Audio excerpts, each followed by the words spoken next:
Bolsonaro to wear an electronic ankle monitor and barred him from speaking to foreign officials.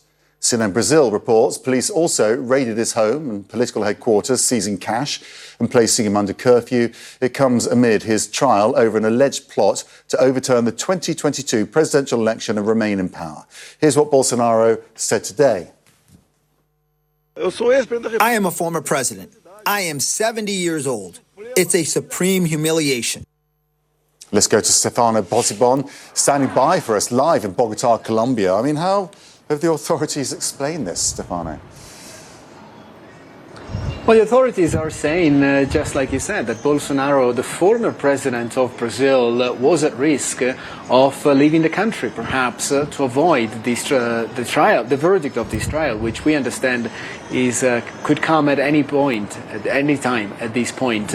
And besides the fact that it's striking that a former head of state might even leave the country after facing accusations of masterminding a failed coup, the thing striking here is that Donald Trump is casting a long shadow all over this case. He's a very close friend and a very close ally of Bolsonaro, and he's currently threatening a 50% commercial tariff on Brazilian exports towards the United States in retaliation for this case. It's nothing to do with trade, it's nothing to do with the economy, it's directly in retaliation for this trial, which he considers unfair. And I think, Max, that we need to be prepared, we need to brace for even more confrontation between between Washington and Brasilia, because it looks like that Brazil is ready to stand up to those tariffs and perhaps even retaliate with similar tariffs. But this is something that is very, very personal for the US president. Take a listen to what one analyst that I've been speaking with today told me about 2 hours ago. I think this is very personal for President Trump. I think that he believes that what is happening in Brazil right now is political persecution of former President Bolsonaro in a way that reminds Trump of what happened to him. And the parallels between the 2020 election in the United States and the 2022 election in Brazil.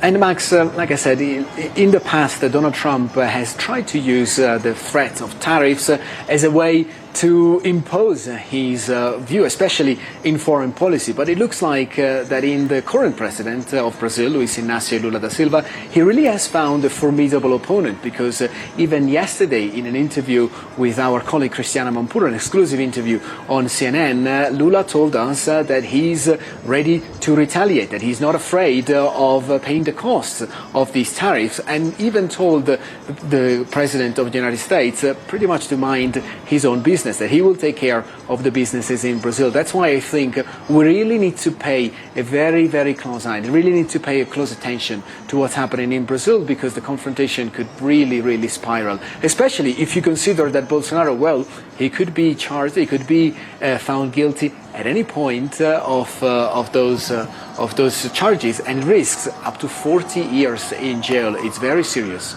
Max? Okay, Stefan.